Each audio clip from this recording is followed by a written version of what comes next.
दादा, लाडक्या बहिणीच्या वरतून विरोधक आरोप करतात की ही योजना हळूहळू बंद करण्याचा घाट जो आहे तो सत्ताधारी घालतात आहेत। फक्त निवडणुकींच्या पुरता ही योजना जी आहे ती समोर मी यंदाच्या वर्षी माझ्या माहितीप्रमाणे जेवढे अर्थसंकल्पामध्ये तरतूद करायला पाहिजे होती तेवढी तरतूद केलेली आहे।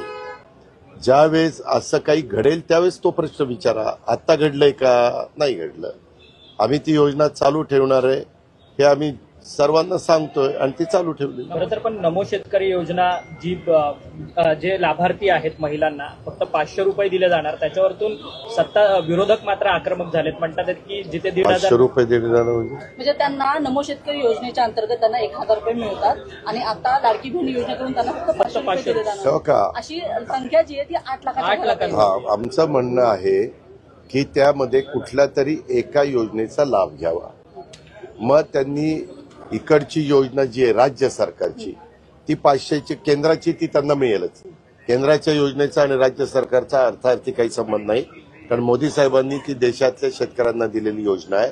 जर असं काही असेल तर ही 500 रुपयाची योजना ती न घेता 1500 रुपयाचा फक्त ते ऐच्छिक आपण आमच्या लाडक्या बहिणींवर सोपवलेलं आहे। मंगेशकर रुग्णालयाचा अहवाल आला का? मंगेशकर अहवाल आला का? आपणच दाखवताय ना, 2 अहवाल आले, 3रा अहवाल आलाय, असं मी टीव्हीच्या वेगवेगळ्या चॅनलला बघतोय। नमस्कार, मी प्रियांका नागने। आपल्या योजना यात्रा या मराठी चॅनलवरती तुमचं सर्वांचं स्वागत आहे। तर अत्यंत महत्त्वाची अपडेट पाहणार आहोत लाडकी बहीण योजना। तर अजितदादा पवारांनी ते स्पष्ट केले आहे की लाडक्या बहिणींना कोणत्या योजनेचा लाभ घ्यायचा आहे त्यांनी ठरवायचं आहे। म्हणजे नमो शेतकरी योजना असो किंवा जे शेतकरी योजनेचा लाडक्या बहिणीला लाभ घेत आहेत, जे शेतकरी योजनेचा लाभ घेत आहेत, तर त्यांना 500 रुपये तर मिळणारच आहे, परंतु त्यांच्यावर आहे की लाडक्या बहिणीचा लाभ घ्यायचा आहे का जे शेतकरी योजना आहे त्याचे पैसे घ्यायचे आहेत। तरी ते लाडक्या बहिणींना 1500 रुपयाचा लाभ सध्या मिळत आहे। तर आता प्रतीक्षा आहे ते म्हणजे एप्रिल महिन्याचा हप्ता कधी मिळणार। तर एप्रिल महिन्याचा हप्ता अक्षय तृतीयेपर्यंत मिळू शकतो अशी सुद्धा माहिती समोर आली आहे। पण इथे अजितदादा पवारांनी सांगितलं आहे की जे अर्थसंकल्पामध्ये निर्णय घ्यायचा होता त्यांनी घेतलेला आहे, परंतु जो नमो शेतकरी योजना असो किंवा जे निकषांमध्ये बदल काही केले नाही, जे निकष पहिले होते तेच निकष सध्या सुद्धा आहेत, परंतु ज्या लाडक्या बहिणींना जे योजनांचा लाभ घेत आहे म्हणजे संजय गांधी निराधार योजना असो किंवा जे इतर योजनांचा लाभ घेत आहे, तर त्यांनी ठरवायचं आहे की कोणत्या योजनेचा त्यांना लाभ सध्या पाहिजे आहे। कारण जे PM किसान योजना आहे त्याचा तरी केंद्र सरकार इथे लाभ देत आहे, मोदीजी इथे लाभ देत आहेत, तरी ते लाडक्या बहिणींना शेतकरी योजनेचा लाभ घ्यायचा आहे का पुढे जाऊन लाडक्या बहिणीचाच योजनेचा लाभ घ्यायचा आहे हे त्यांनी स्वतः ठरवावे। पण लाडकी बहीण योजना कधीच बंद होणार नाही असे आश्वासन त्यांनी दिले आहेत। 2100 रुपयाबद्दल सुद्धा इथे आश्वासन दिले होते, परंतु 2100 रुपयाचा निर्णय कधी होणार असा प्रश्न लाडक्या बहिणींना आहे, परंतु त्याबद्दल कोणतेही अपडेट नाही। पुढे जाऊन 2100 रुपये होणार का नाही, 1500 रुपयेच राहणार का, 1500 रुपये तरी पुढे जाऊन मिळतील का नाही। तर शेतकरी ज्या बहिणी आहेत त्यांना आता 500 रुपये मिळणार आहे, त्यामुळे नक्की शेतकरी बहिणींमध्ये नाराजी व्यक्त करण्यात आली आहे। तर महत्त्वपूर्ण अपडेट आहे, नक्कीच या व्हिडिओला जास्तीत जास्त शेअर करा। व्हिडिओ जर आवडला असेल तर नक्कीच लाईक करा आणि आपल्या चॅनलला नक्कीच सबस्क्राईब करा। धन्यवाद।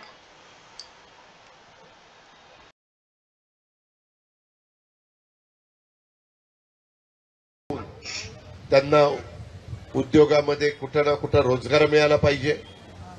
मोठा वर्ग माझा शेतीवर अवलंबून आहे, त्यांनाही नवीन आव्हानं स्वीकारून स्वतःचा कुटुंब व्यवस्थितपणे कसं त्या ठिकाणी चालवता येईल, मुला मुलींना लग्न कार्य शिक्षण ह्याच्याही करता त्यांना कुठली अडचण येणार नाही याबद्दलची काळजी आम्ही घेतोय। लाडक्या बहिणींनी हे महायुतीचं सरकार निवडून येण्याच्या करता खूप प्रयत्न केले, आम्हाला पाठबळ दिलं। यावेळेस अर्थसंकल्प सादर करत असताना काही जण म्हणाले की आता ही योजना हे बंद करतील, परंतु लाडक्या बहिणीची योजना आणि वीज माफीची योजना आम्ही बंद केली नाही। ती खऱ्या अर्थाने माझ्या महिला वर्गाला मदत करणारी आहे। उलट मुश्रीफ साहेबांना पण मी सांगेन की काही बँकांनी काही जर महिला एकत्र आल्या आणि काही त्यांनी उद्योग करायचं ठरवलं तर त्याच्यातनं त्यांना दर महिन्याला 1500 रुपये मिळतात। समजा 50 महिला एकत्र आल्या किंवा 40 महिला एकत्र आल्या तर 15 चोक 60,000 रुपये त्यांना महिन्याला मिळणार आहेत, म्हणजे वर्षाला 7,20,000 बारसक 72। आणि मग त्याच्यात तेवढी परतफेड मुश्रीफ साहेब ते करू शकतात। त्यांचा जर ग्रुप करून, ज्याला क्लस्टर आपण म्हणतो, तसं करून त्या महिलांनी काही चांगला उद्योग उभा करायचं ठरवलं तर कोल्हापूर जिल्हा मध्यवर्ती सहकारी बँकेने पण त्याच्यामध्ये त्यांना मदत करावी. कारण मी तुम्हाला छातीटोकपणे सांगतो, उद्याची 5 वर्ष आपल्या हातामध्ये, आपण कुठल्याही परिस्थितीत लाडकी बहीण योजना बंद करणार नाही. मला थोडंसं ओढाताण होतीये, परंतु मी त्याच्यातनं मार्ग काढलेला आहे. पुढं काय कशा पद्धतीनं केव्हा वाढ करायची परिस्थिती नुरूप मी पण निर्णय घेईल. मी परवा सभागृहामध्ये पण सांगितलं, सगळी सोंग करता येतात, पैशाचं सोंग करता येत नाही. कारण 45,000 कोटी रुपये वर्षाला आम्ही आमच्या लाडक्या बहिणींना देतोय आणि एवढी मोठी रक्कम मार्केटमध्ये येते. त्याच्यातून असं काही चांगले उद्योग बँकांची मदत घेऊन रिझनेबल त्याला व्याज लावून करता आलं तर ते एक चांगलं काम महाराष्ट्रामध्ये उभं राहू शकतं. काही भागामध्ये ते सुरू करण्यात आलेलं आहे. ह्याही गोष्टीची नोंद कृपा करून आपण सगळ्यांनी घ्यावी.